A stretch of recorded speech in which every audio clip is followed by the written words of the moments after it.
طلع البدر علينا من ثنيات الوداع وجب الشكر علينا ما دعا لله داع.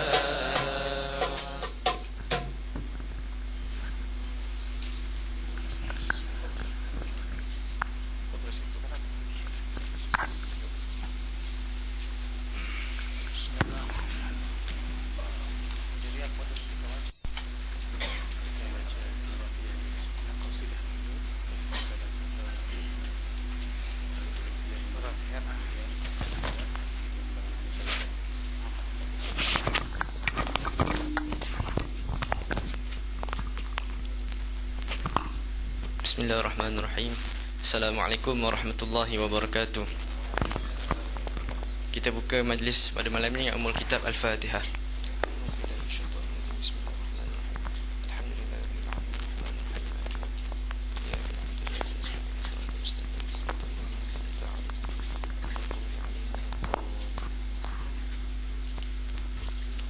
Ya, sebelum kita mulakan, insyaAllah untuk ahli pengajian muslimat, sementara ada jemaah semayang di belakang, boleh buka tirai terlebih dahulu. Alhamdulillah Rabbil Alamin, wassalatu wassalamu ala ashrafil anbiya wal mursalin wa ala alihi wa sahbihi ajma'in. Subhanaka la ilma lana illa ma 'allamtana innaka antal alimul hakim. Wa la haula wa la quwwata illa billahil aliyil azim. Yang pertama dan selamanya, mari kita sama-sama mengucapkan kesyukuran kepada Allah Subhanahu wa taala kerana telah memilih setiap daripada kita pada malam ini menghadiri majlis yang insya-Allah penuh dengan barakah, penuh dengan malaikat, penuh dengan doa keberkatan, supaya Allah Ta'ala mengampunkan segala dosa kita yang keberkatan dalam hidup kita, insya-Allah. Jadi insya-Allah yang pertamanya kami pelajar Gombak mengucapkan ahlan wa sahlan kepada Syekh Husni dan juga Ustaz Muhaddir dan juga Ustaz Abdullah Fanshuri atas kesudian menghadirkan untuk sudi datang sini untuk memberi berkongsi ilmu kepada kita semua, insya-Allah. Jadi pertama, sebelum kita mulakan tausiah daripada Syekh, majlis menjemput kumpulan qasidah Majlis Ta'lim An-Nur ingin mempersembahkan qasidah. Tafadhal mashkura.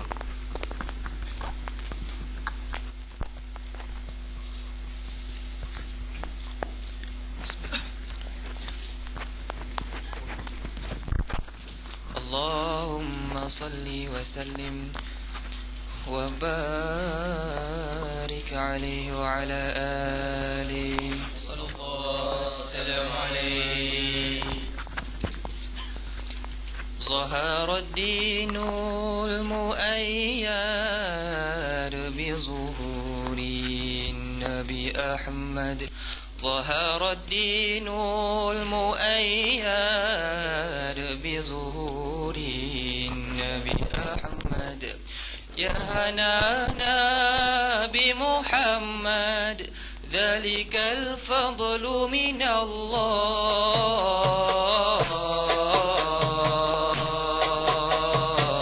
الله يا هنانا يا هنانا يا هنانا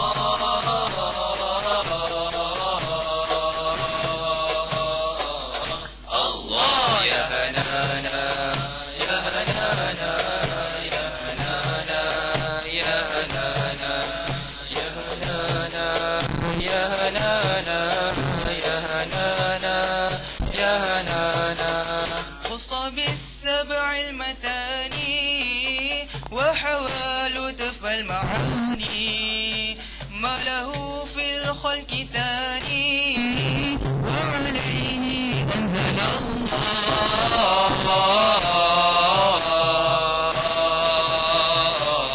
الله يا هنانا يا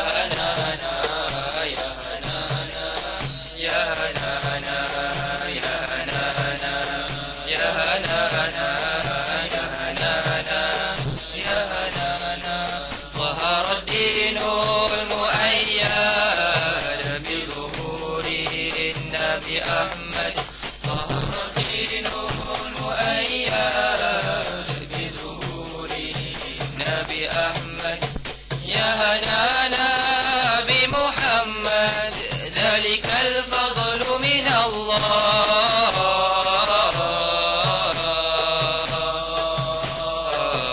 الله يا هنانا يا هنانا يا هنانا يا هنانا يا هنانا يا هنانا يا هنانا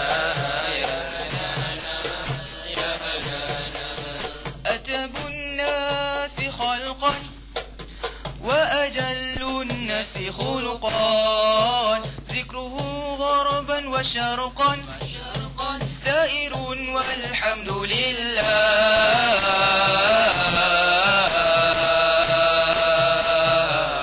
الله يا هنانا يا هنانا يا هنانا يا هنانا يا هنانا يا هنانا يا هنانا يا هنانا.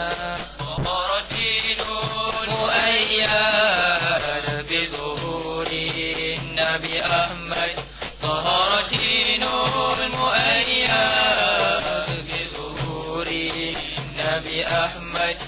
يا هنانا بمحمد ذلك الفضل من الله.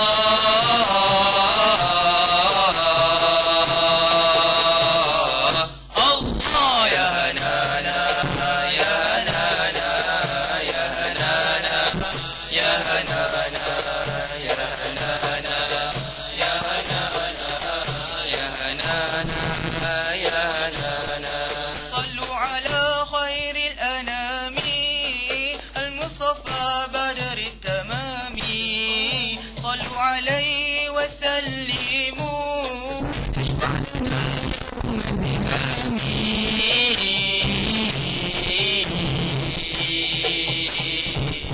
الله يا هنانا يا هنانا يا هنانا يا هنانا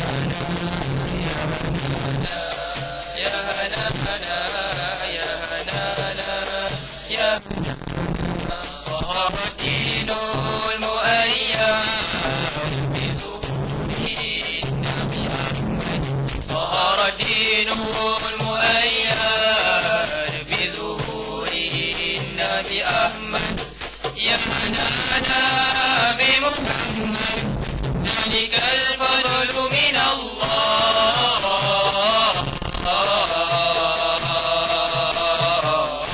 الله يا هنانا يا هنانا يا هنانا يا هنانا يا هنانا يا هنانا يا هنانا يا هنانا يا هنانا.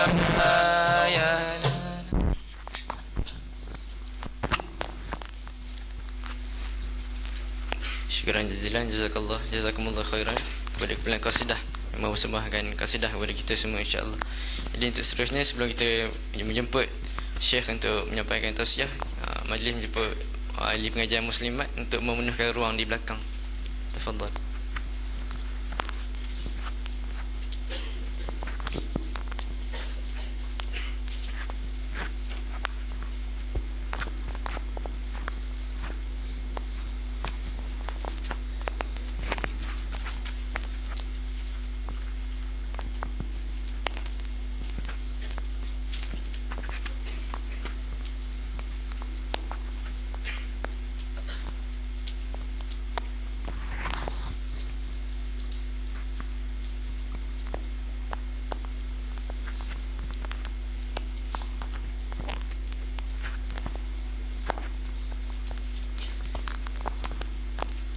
Jadi tanpa berlengah masa, majlis menyebut Al-Alamah Syekh Husni Ginting Al-Azhari Al-Langkati bagi menyampaikan tausiah beliau. Tafadhal masykurah.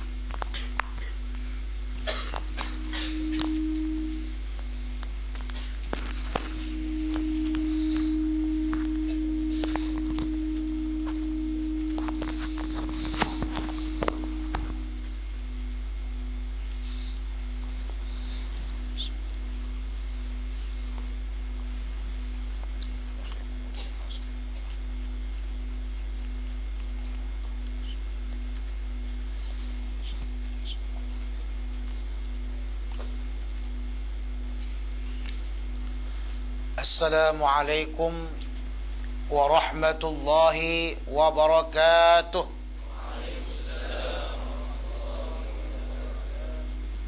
Tadi dah makan tadi nah? Belum makan lagi ya? Oh, pantas lah, tak semangat lah. Diulang lagi ya. Pantang saya tak semangat, tak semangat juga. Biar semangat ya. Assalamualaikum warahmatullahi wabarakatuh. Waalaikumsalam warahmatullahi wabarakatuh. Innal hamdalillah nahmaduhu wa nasta'inuhu wa nastaghfiruh wa na'udzu billahi min shururi anfusina wa min sayyiati a'malina. Man yahdihillahu fala mudilla lahu wa may yudlilhu falan tajida lahu waliyyan mursyida. Asyhadu an la ilaha illallah wa asyhadu anna sayyidana Muhammadan abduhu wa rasuluh. Allahumma salli wa sallim wa barik ala sayyidina Muhammadin wa ala alihi wa sahbihi ajma'in. Amma ba'd. Puja-puji syukur kita kepada Allah Subhanahu wa taala yang telah memberikan kesehatan, kesempatan hingga kita hadir pada tempat yang berbahagia ini untuk mendengarkan majlis hadis, majlis Rasulullah sallallahu alaihi wasallam. Salawat beriringkan salam kepada junjungan alam Nabi besar Muhammad sallallahu alaihi wasallam.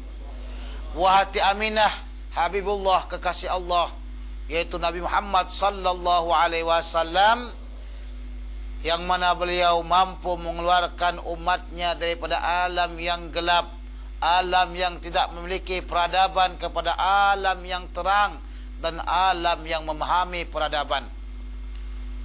Saudara-saudari yang hadir pada malam yang berbahagia ini, yang saya hormati, Al-Fadil Ustaz Mahathir Dhul beserta dengan Al-Fadil Ustaz Abdullah Al-Qadahi.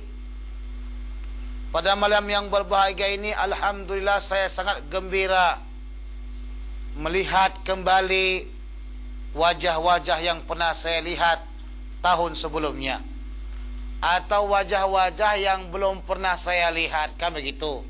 Ada yang baru kan? Baru nongol ke sini kan? Bukan baru nongol ke permukaan bumi Allah.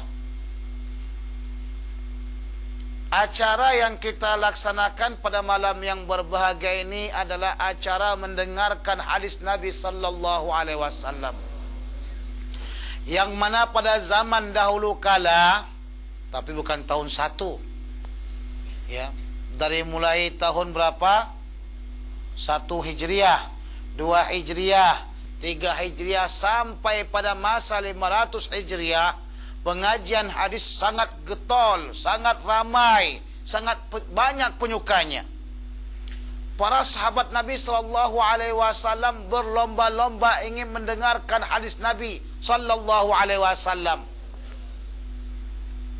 Ini membuktikan kepada kita betapa besarnya manfaat, pengaruh dan berkat daripada hadis Nabi sallallahu alaihi wasallam. Karena kata-kata Nabi Muhammad sallallahu alaihi wasallam merupakan pensyarahan, penerangan Al-Quran yang Allah Subhanahu wa taala turunkan. Allah Subhanahu wa taala mengatakan, inna nahnu nazzalna dzikra wa inna lahu lahafizun. Allah yang telah menurunkan Al-Quran, dan Allah jugalah yang akan memelihara Al-Quran dari berbagai macam pertukaran, dari berbagai macam tangan-tangan jahil. Karena kata-kata para ulama-ulama, dari bahagian Al-Quran adalah hadis Nabi sallallahu alaihi wasallam. Kenapa hadis Nabi sallallahu alaihi wasallam? Karena Allah mengatakan, wa ma yantiqu anil hawa in huwa illa wahyu yuha. Hadis yang Rasulullah sebutkan mutiara hidup keluar daripada mulut beliau merupakan wahyu daripada Allah Subhanahu wa taala untuk menerangkan tujuan Al-Quran dan untuk menjadi pedoman bagi umat Islam. Sebab itulah kepentingan hadis Nabi Muhammad sallallahu alaihi wasallam perlu kita jaga, perlu kita lestarikan, perlu kita dengarkan, agar hadis Nabi sallallahu alaihi wasallam bukan saja untuk dibaca, bukan saja untuk didebati oleh orang-orang yang tak memahami tujuannya, tapi untuk diamalkan di dunia ini. Saudara-saudara yang mulia, sebelum pemuriatan kita daripada hadis sulasiat, saya ingin mengatakan fawaid, keistimewaan orang yang mendengarkan hadis Nabi Muhammad sallallahu alaihi wasallam. Sallallahu alaihi wasallam. Rasulullah mengatakan, "Raghma amfi rajulin idza dzukirtu 'indahu wa lam yusalli alayya." Celakalah orang yang apabila disebutkan namaku di sisinya tidak menyebutkan salawat kepadaku, kata Rasulullah sallallahu alaihi wasallam. Yang pertama, fawaid daripada majlis hadis atau sama hadis adalah Allah Subhanahu wa taala memberikan cahaya kepada orang yang mendengarkan hadis Nabi Muhammad sallallahu alaihi wasallam. Sama ada cahaya tersebut di dunia maupun di akhirat nantinya. Orang yang dianya mendengarkan hadis Muhammad sallallahu alaihi wasallam, wajahnya cahaya walaupun hitam, akan tetapi manis dipandang. Bak kata orang, hitam-hitam si kereta api, walau hitam banyak yang nanti. Itu kereta api dulu kan. Kereta api sekarang enggak ada lagi yang hitam. Bak kata orang kampung Melayu, ya, hitam-hitam si buah manggis, walau hitam dipandang manis. Hitam-hitam si buah manggis. Udah, di dalamnya agak pahit. Itu dia. Saudara-saudara sekaliannya, coba lihat wajah saya dulu. Coba lihat. Manis enggak? Manis enggak? Nanti kalau enggak manis saya pukul nanti. Manis enggak? Manis, alhamdulillah. Kenapa manis? Karena suka mendengarkan hadis Rasul. Demikian juga kamu, saya lihat, Masya Allah, Tabarakallah, manis-manis bercahaya. Kenapa? Karena ada lampu. Kalau enggak kan gelap juga. Betul? Ini maksud kiasan Rasulullah SAW. Salah satunya adalah orang yang mendengarkan hadis Nabi Muhammad SAW, jiwanya terpimpin, diberikan hidayah oleh Allah Subhanahu wa taala. Walaupun lewat makna hakikat, wajahnya akan manis, wajahnya akan sedap dipandang. Betul? Ada kadang-kadang kita tengok orangnya handsome, tampan kan, tapi tidak sedap dipandang, tidak enak dipandang. Kenapa? Mukanya ngerengut terus. Kenapa? Kali pikir duit habis, utang banyak, kemudian mungkin mikirkan awek dan sebagainya, sehingga mukanya menjadi jelek dan pelik. Ya. Tapi kalau orang yang selalu bersama hadis Rasulullah SAW, maka dia senantiasa seperti bersama dengan Rasulullah sallallahu alaihi wasallam. Itu yang pertama. Yang kedua, fawaid daripada majlis sama adalah supaya banyak kita membaca selawat kepada Rasulullah sallallahu alaihi wasallam. Manakala Nabi Muhammad disebutkan, maka kita akan mengucapkan Allahumma salli ala sayyidina Muhammadin wa ala alihi wa sahbihi ajma'in, atau kita katakan sallallahu alaihi wa ala alihi wa sahbihi wa sallam. Ini merupakan salah satu kebaikan yang besar, mengajakkan kita untuk memperbanyak selawat Nabi sallallahu alaihi wasallam, karena di dalam majlis akan disebutkan qala Rasulullah sallallahu alaihi wasallam, yang mana Rasulullah mengatakan man shalla alayya salatan sallallahu alaihi biha 10 marrah. Siapa yang berselawat atas saya 1 kali, maka Allah akan memberikan rahmat dengan selawat tersebut 10 kali. Siapa yang tak mau? Tunjuk tangan siapa yang tak mau. Ada yang tak mau kan? Mau semuanya? Betul? Jadi kalau saya sebutkan Nabi Muhammad, jangan lupa sallallahu alaihi wasallam. Tapi kalau tidak menjawab berarti tidak akan dapat 10 rahmat dan juga tidak akan dapat kebahagiaan. Demikian juga Allah murka karena Habibnya disebut kita tak menjawab salawat dan salam kepada Rasulullah sallallahu alaihi wasallam. Dua itu cukup untuk memberikan kita bahagia mendengarkan hadis Nabi. Kira-kira kita cinta enggak dengan Nabi? Cinta? Cinta tidak? Kayaknya cinta enggak zaman Zulekha? Sama Zulekha cinta enggak? Mungkin namanya bukan si Zulekha ya, Siti Marpetor. Enggak semangat katakan cinta kepada Rasulullah. Cinta tidak dengan Rasul? Cinta. Mana bukti cintamu dengan Rasul? Mana? Apa cintamu dengan Rasul? Dengan ucapan saja. Sebab seorang wanita kalau kamu cintakan, kamu akan mengatakan, adikku aku cinta kepadamu. Dia akan katakan kata-kata gombal. Betul? Cinta penuh dengan pengorbanan. Betul? Apa pengorbananmu dengan Rasulullah sallallahu alaihi wasallam? Apa? Kalau kamu mencintai seorang wanita, kamu sanggup berkorban. Bang, jom kita makan. Jom. Makan di mana? Tempat yang paling mahal, paling sedikit Kentucky. Okey aja. Keluarkan berbagai macam duit ringgit. Betul? Betul tak? Ini pengalaman ini. Demi cintamu kepada seorang wanita, diajaknya pada waktu malam dalam keadaan hujan, dingin sekali, pun kamu mau juga. Betul? Betul? Enggak mau? Betul enggak? Pura-pura enggak betul. Betul tak? Betul? Itu orang goblok. Tak, maaf. Bercanda. Ini bukti pengorbanan kita kepada seorang wanita yang kita cintai. Bagaimana dengan seorang yang telah berhasil mengeluarkan kita daripada kejahatan alam yang gelap, yaitu Nabi Muhammad sallallahu alaihi wasallam? Tentu diperlukan pengorbanan yang lebih banyak. Betul? Salah satu pengorbanannya, mari sama-sama kita dengarkan hadis Nabi Muhammad sallallahu alaihi wasallam. Kalau kita katakan, buat apa dengarkan hadis Nabi Muhammad sallallahu alaihi wasallam? Lebih baik saya dengarkan kucu-kucu hotahe, katanya. Ini orang tidak mengetahui kebesaran Nabi Muhammad sallallahu alaihi wasallam.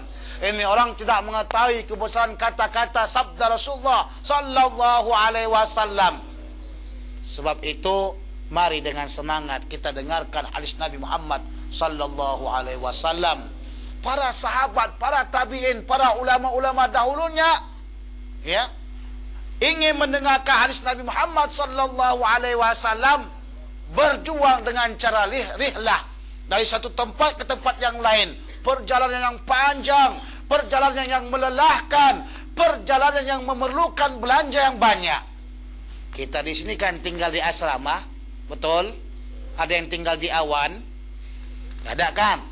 Kita tinggal di asrama. Tempat ini adalah tempat yang agak dekat. Untuk melangkahkan kaki, kalau kita tidak sanggup, jangan harap kita sanggup untuk memperjuangkan agama Allah.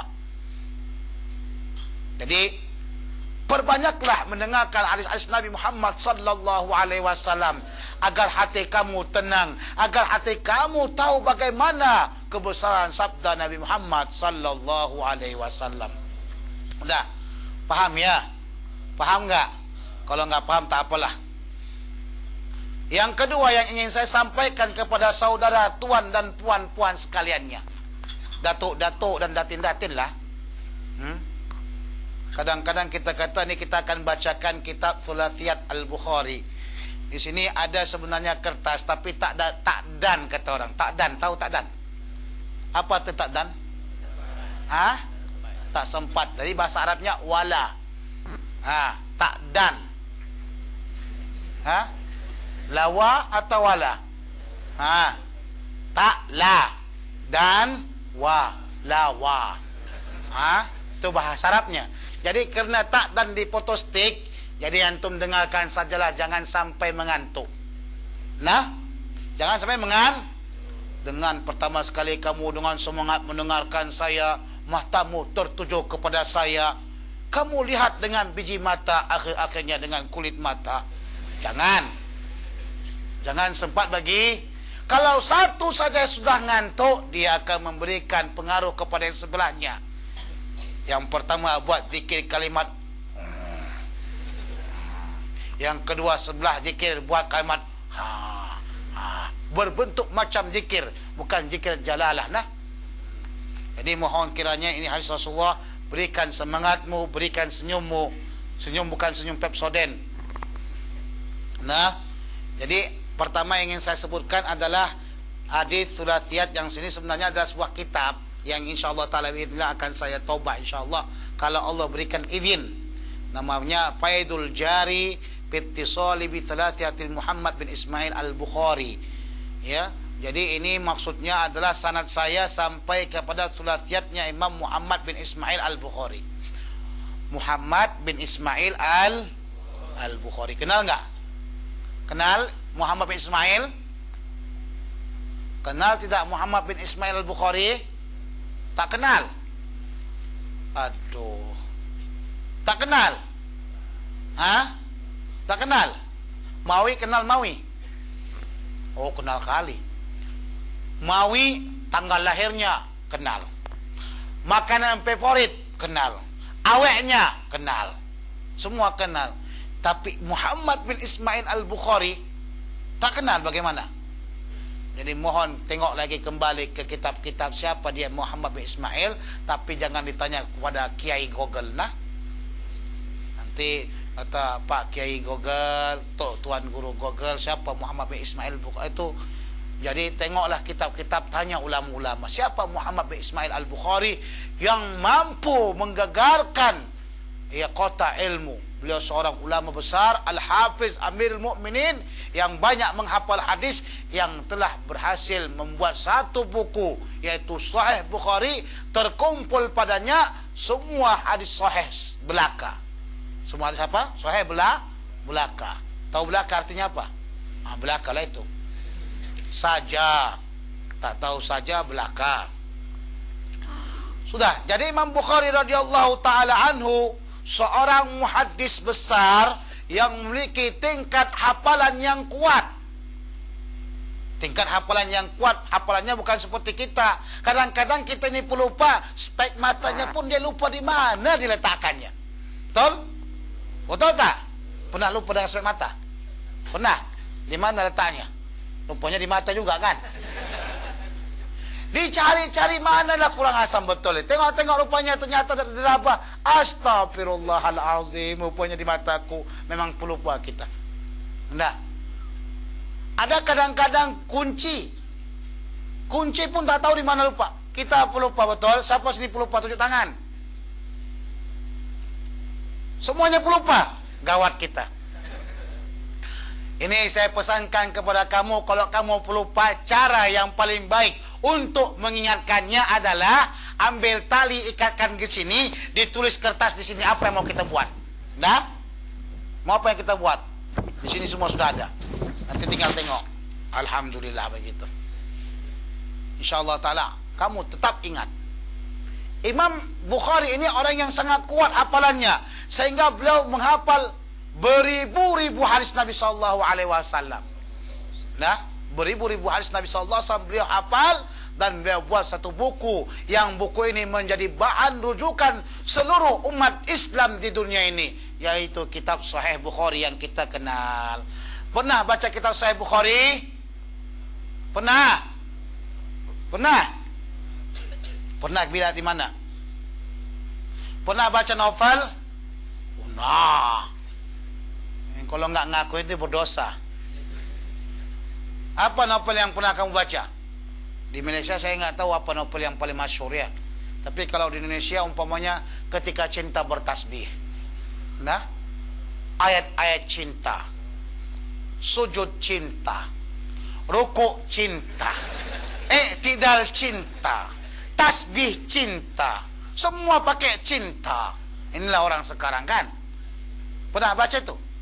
Kalau dahulu Buya Hamka dia punya kitab Tenggelamnya Kapal Van der Wijk. Ya. Udah. Ada lagi buku yang dijudul nggak tahu kita apa, Tenggelamnya Orang Dalam Laut. Yang kedua, yang ketiga Tenggelamnya Orang Dalam Tongkang, kapal tongkang. Orang Indonesia datang ke Malaysia, tenggelam. Itu tak tahu bukunya di mana tuh. Nah, kita novel boleh kita baca sampai 3 kali khatam, betul? 4 kali khatam. Nah, sampai pakai baca doa lagi tuh, buat wirid-wirid lagi. Tapi kenapa Sahih Bukhari tidak pernah kita khatam? Jadi tunjuk tangan siapa yang pernah baca kitab Sahih Bukhari walaupun setengah. Tunjuk tangan. Tak boleh bohong. Tunjuk tangan. Kalau enggak mau tunjuk tangan, tunjuk kaki. Kada, alhamdulillah. Ternyata kitab undang-undang kita, ya, kitab yang perlu dipegang kita tak baca. Kalau orang tanya, kenapa kau tak bermadhab? Untuk apa bermadhab? Saya pegang Quran dan Sunnah. Pegang Quran dan Sunnah. Iya, Quran Sunnah tu apa? Mazhab Syafi'i, Maliki, mazhab Atuk Lebai. Yang penting saya pegang Quran dan Sunnah. Tapi bila kita baca Sunnah, apa itu Sunnah? Di antara yang ada Sunnah itu adalah Sahih Bukhari. Di situ terdapat Sunnah. Sementara Sahih Bukhari kalau belum lagi kita baca, bagaimana kita mau mengerti Sunnah? Bagaimana kita mau mengerti Sunnah? Jadi usahakan kamu memahami Sunnah dengan membaca Sahih Bukhari dan Muslim. Usahakan sedikit demi sedikit, insya-Allah taala. Nah, di sini adalah hadis-hadis yang terkumpul padanya hadis Thulathiyat Bukhari. Maksudnya Thulathiyat ini adalah kumpulan hadis yang sanadnya daripada Imam Bukhari kepada Rasulullah cuman 3 perantaran. 3 apa? Perantaran. Nah, kata Imam Ahmad radhiyallahu anhu, as-sanadul ali indana mustahabbun. Sanad yang tinggi di sisi kami ahli hadis itu disunatkan. Maksudnya mencari sanad yang tinggi, ya, mencari sanad yang tinggi, yang kuat, yang thiqah orangnya, itu disuruh. Jadi Islam mengenal dengan sanad. Ilmu diambil daripada seseorang, seseorang itu mengajarkan ilmu diambil lagi orang lain. Dengan makna yang pertama, belajar ilmu mesti dengan guru. Khudul ilma min afwahil ulama. Ambil ilmu daripada mulutnya ulama. Mangkana ilmuhu min qiraatihi khata'u akthar min sawabihi. Siapa ilmunya itu daripada kitabnya, maka kesalahannya itu lebih banyak daripada kebenarannya. Jadi kalau begitu penting enggak dengan guru? Penting enggak guru? Janganlah sombong. Penting enggak guru?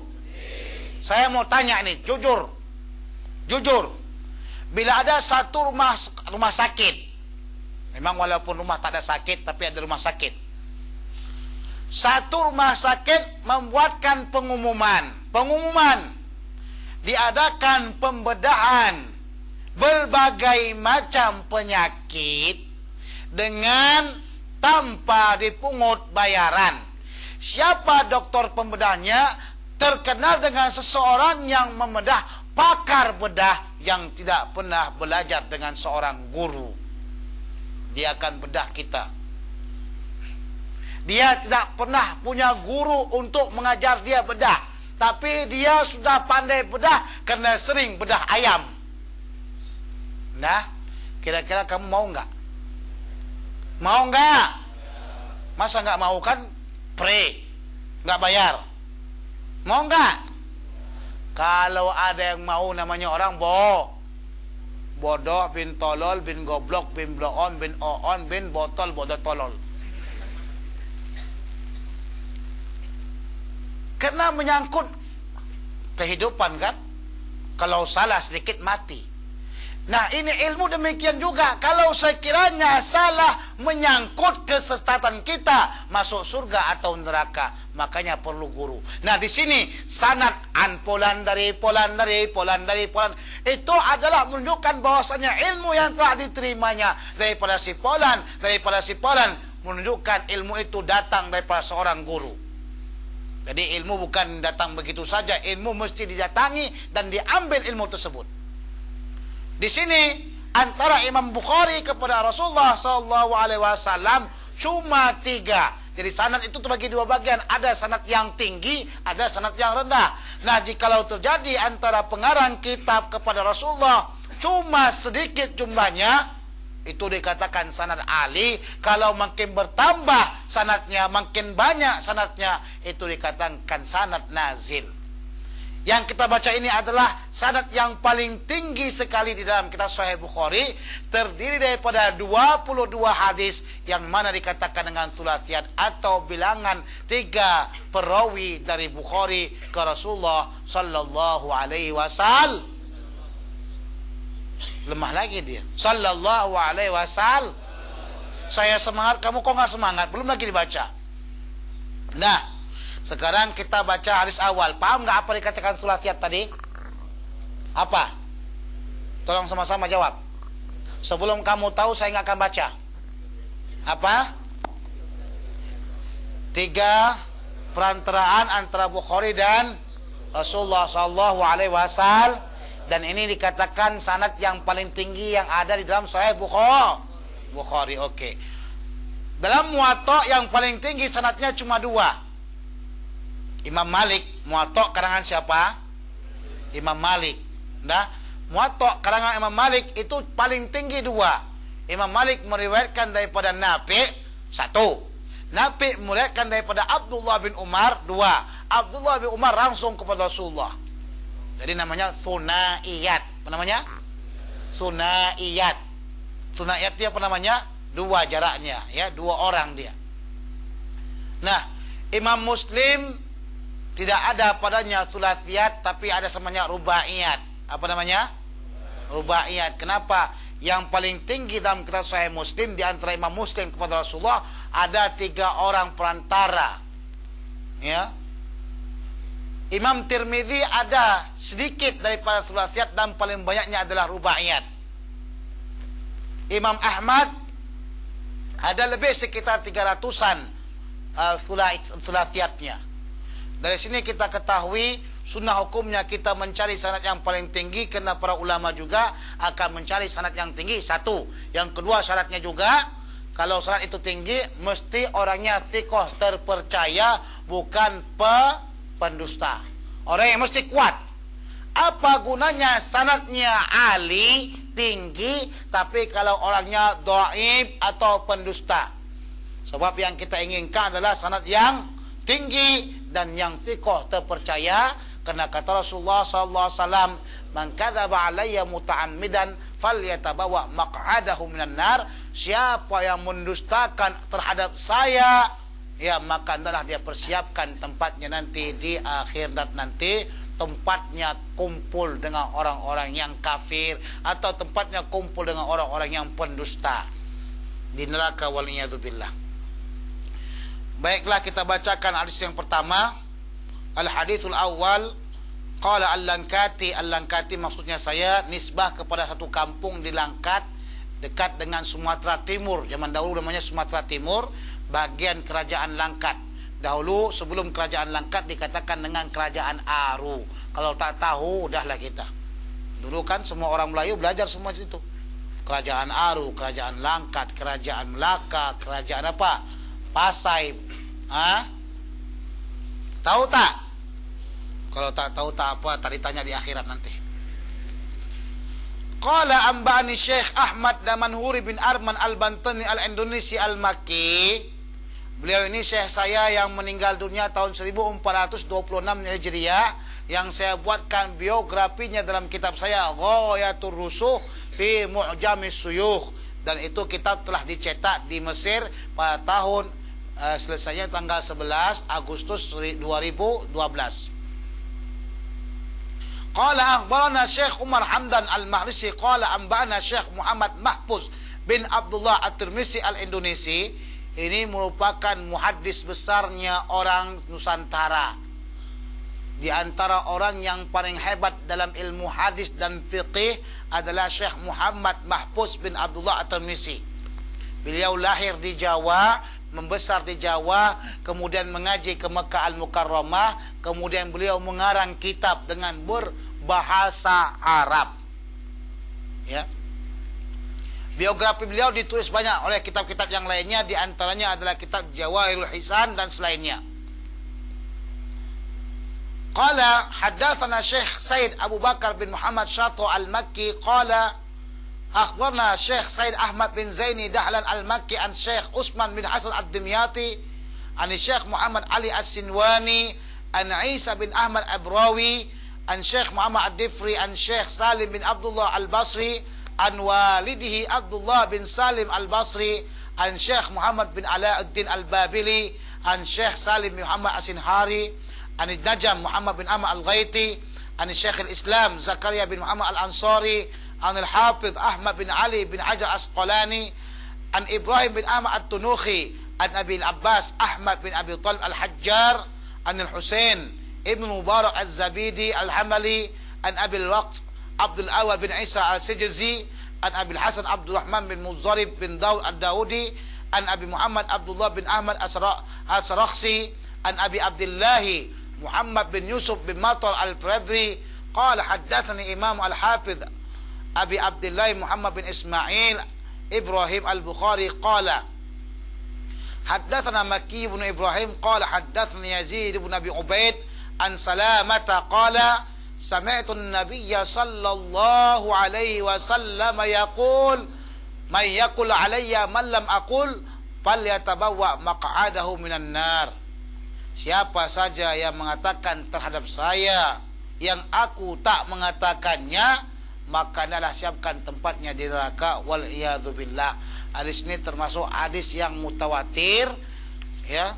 Dalam lapas yang lainnya mangkadzaba alayya muta'ammidan, sementara ini adalah lapas man yaqul alayya man lam aqul. Mutawatir yang dikatakan pertama kali itu mutawatir lafzi, yang ini termasuk daripada maknawi. Jadi kita tidak boleh menyebutkan sesuatu hadis kepada Rasulullah SAW yang memang bukan hadisnya. Jadi kira-kira mau saya tanya, enak enggak dengarkan sanad? Enak enggak dengarkan sanad? An. Enak enggak? Enak? Jawablah, enak tidak? Saya enggak enak. Letih. Mudah? Jadi karena keterlaluan letih panjang sangat, saya akan potong sanadnya nanti dah. Ini cuma kita baca saja hadis tersebut. Mudah-mudahan ada barakahnya insyaallah. Amin ya rabbal alamin. Ini saya bacakan musalsalnya orang Jawi, orang Nusantara, orang Sumatera. Ada sini yang keturunannya daripada Sumatera? Enggak ada. Tahu enggak di mana Sumatera itu? Tahu enggak? Sebelah mana? Sebelah sini. Tahu nggak Sumatera? Nggak tahu. Nenek kecil-kecil kan sudah belajar peta kan, peta buta. Tahu nama peta buta? Dibuatkan gambaran peta, tidak disebutkan situ mana bagian-bagiannya. Tinggal tunjuk. Ini Sumatera, ini semenanjung Malaysia, ini Pulau Langkawi, ini Pulau Pinang, kan begitu. Jadi kita mesti hafal. Mesti hafal. Di mana letakmu? Kau pun tak tahu di mana letakmu. Itu masalah. Ini musasal seluruhnya orang Jawa atau orang-orang Sumatera. Semuanya orang Sumatera. Nah, dikatakan ulama-ulama Sumatera sudah ada pada zaman dahulu kala. Oh, minta maaf Ustaz, saya ini kan engineering. Oh, saya ini kan begini. Oh, jadi manalah saya nak masuk ke sini. Saya ini tak lakat lah begitu. Lastu ahlan katanya kan. Tidak kita lihat dari kuliah apa dia. Kalau memang dia sudah belajar agama betul-betul, walaupun kuliah apa, dia boleh menerimanya asalkan dia betul-betul. Paham? Paham? Bismillahirrahmanirrahim. Kita saya ini Langkat Sumatera. Qala al-Langkati as-Sumatri. Nah, dari Sumatera. Langkat tak tahu tak apalah. Ambani Syekh Ahmad Thaib bin Abdurrahim bin Lubay Thaib Al-Mandili As-Sumatri Ad-Dari Asy-Syafi'i an Musnid Asli Syekh Yasir Al-Fadani As-Sumatri Al-Makki an Syekh Abdullah Azhari bin Muhammad Azhari bin Abdullah bin Muhammad Ashiquddin bin Sofiyuddin bin Abdullah Al-Palembani As-Sumatri an walidihi Syekh Muhammad Azhari bin Abdullah bin Muhammad Ashiquddin bin Sofiyuddin bin Abdullah Al-Palembani As-Sumatri an Syekhati Fatimah. Tengok ni ha. Ini seorang perempuan. Saya inginkan ya saudari-saudari sekaliannya jangan mau kalah dengan laki-laki. Jangan mau kalah dengan laki-laki dalam segala bidang ilmu.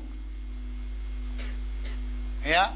Di sini seorang wanita Nusantara bernama Syekhah Fatimah binti Abdul Samad Al-Palembaniyah dari Palembang. Tahu Palembang? Di mana? Tahu Palembang di mana? Di bumi. As-Sumatriyah. Saya mengajak kepada saudari-saudari sekaliannya, jangan lupa ikut juga untuk periwayatan hadis. Biar kita tumbuhkan musnidah, muhaddisah, syekhah yang handal dan hebat. Karena kita memerlukan seorang wanita yang alim dalam hadis, bukan alim dalam menyanyi. Indonesia adalah negara yang paling banyak alimah dangdutiyah. Betul? Ayu Ting Ting, kenal? Tak kenal? Alhamdulillah. Tak kenal sama Ayu Ting Ting, alhamdulillah. Kalau di Indonesia tu makanya Ayu Ting Ting tu meledak-meletup itu tahu. Tapi jangan tengok di YouTube ya. Nanti berdosa saya. Man dalla ala syarrin kafa'ilihi. Inul kenal? Kenal Inul? Itu Syekhatul Alimatul Allamatul Dangdutiyatu. Itu dia tu. Kita inginkan muhaddithah, kita inginkan al-alimah, kita inginkan musnidah. Itu yang kita inginkan, betul? Bukan seorang perempuan yang pada cuma masak-masak, gule-gule. Bukan seorang perempuan yang hanya tahunya mencuci, tak. Tapi kita ingin seorang perempuan yang meriwayatkan hadis Nabi sallallahu alaihi wasallam. Tidak salah seorang wanita membacakan hadis kepada seorang laki-laki. Sayyidah Aisyah radhiyallahu taala anha, ummul mukminin menyampaikan hadis kepada banyak orang. Nah, jadi kita inginkan rubah persepsi atau rubah pandangan kita kepada wanita. Jangan kita pikir wanita tidak boleh jadi seorang muhaddits. Jangan kita pikirkan wanita tidak boleh menjadi seorang al-hafiz. Karena wanita hafalannya itu sebenarnya lebih kuat daripada kamu sekaliannya. Ya enggak? Ya enggak? Ngakulah. Enggak ngaku dia. Biasanya wanita mendapatkan predikat lebih tinggi daripada laki-laki. Kenapa? Karena kalau sudah dia bidangi sesuatu, itu otaknya ke situ saja. Ini laki-laki banyak sekali pikirannya ini. Macam-macam pikirannya. Pikiran awek. Kalau wanita biasanya aweknya cuma satu aja, ingin nggak tambah-tambah. Kalau yang ini semuanya ingin 10. Ya. Yang lainnya itu semuanya serap. Tahu serap? Bahasa Indonesianya serap istilahnya kalau sekiranya terjadi tahap yang satu, putus satu ada lagi 9. Nah, itu. Makanya kalau belajar paling sedikit cuma dapat jahit saja. Nggak pernah dapat istimewa. Itu laki-laki kan? Ngaku nggak? Jadi bukan tidak bisa, tiba-tiba kita akan dapati seorang perempuan yang sampai derajatnya al-hafizah. Kenapa? Karena dia hafal hadis. Sekali tengok hafal langsung. Sekali tengok hafal langsung. Kemudian pandai mentakhris hadis, maka dia digelar dengan al-hafizah. Bukan al-hafizah ni hafal Quran dah. Kalau ada al-hafizah ni hafal Quran dah, beribu-ribu orang hafal Quran. Tapi al-hafizah ni lebih sulit dibandingkan dengan menghafal Al-Quranul Karim. Jadi saya ingin mengajak saudari-saudari sekaliannya, ya, bukan tidak mustahil kalau anti semuanya insyaallah taala menjadi seorang ulama akan datang membacakan hadis Nabi Muhammad, meriwayatkan hadis kepada orang lain. Nah, tugas menyampaikan ilmu bukan untuk laki-laki saja, perempuan juga silahkan. Sebab Ibnu Hajar Asqalani dia banyak memiliki guru-guru perempuan. Imam Suyuti banyak memiliki guru-guru perempuan. Bahkan dalam kitab ya Allahumma shalli ala sayyidina Muhammad, karangan daripada Imam Ahmad atau Al-Hafiz Ahmad Siddiq Al-Ghumari, Bahrul Amik, dia katakan, aku terlampau ingin sekali mencari seorang musnidah, seorang perempuan yang ahli hadis agar aku meriwayatkan daripadanya. Kira-kira di Malaysia ada enggak yang kita boleh meriwayatkan? Ada enggak? Adakah seorang perempuan yang kita boleh ambil riwayat hadis dari dia? Ada? Tak ada? Sayang sekali ya, tidak ada. Kalau di Indonesia banyak. Di Indonesia alhamdulillah ta'ala banyak. Itu Inul, Ayu Ting Ting, Krisdayanti, itu semuanya itu hebat, itu musnidah itu. Udah. An abiha Syekh Abdul Samad bin Abdurrahman Al-Palembani As-Sumatri, anil Musnid Al-Muammar Syekh Aqib bin Hasanuddin bin Ja'far Al-Palembani As-Sumatri, an Ami Taib bin Ja'far Al-Palembani As-Sumatri, an Abi Al-Alamul Ja'far bin Muhammad bin Badaruddin Al-Palembani As-Sumatri, anil Muhaddis Al-Musnid Al-Kabir Muhammad bin Alauddin Al-Babili Al-Masri, an Ali bin Ibrahim Al-Halabi, sampai sanadnya kepada Imam Bukhari radhiyallahu taala anhu, qala haddatsana Makkiyu qala haddatsana Zaid bin Abi Ubaid an Salamata qala kana jidarul masjid 'indal mimbar makadat syatu tajuzuha. Katanya ada di dalam depan daripada mimbar masjid Nabi sallallahu alaihi wasallam, itu ada jidar di situ. Jidarnya itu hampir saja apa? Kambing melewatinya. Enggak? Karena jidarnya Rasulullah SAW atau masjid Nabi SAW itu tidak seelok bangunan kita. Kalau masjid kita sekarang ni, Masya Allah, Tabarakallah, cantik, bertehel, tambah lagi berapa? Berekon, tidak solat nyaman. Kalau dahulu masjid Nabi SAW, atapnya pun berlepas daripada tamar. Atapnya berapa apa? Tamar. Kalau hujan, kebasahan. Sebab itulah kalau hujan dia tidak dilaksanakan solat jemaah, kenakan becek, tanah semuanya. Dah? Sebab itulah Rasulullah SAW solat pernah dengan selipar. Solat apa? Dengan selipar. Tahu selipar kan? Selop. Dah? Jadi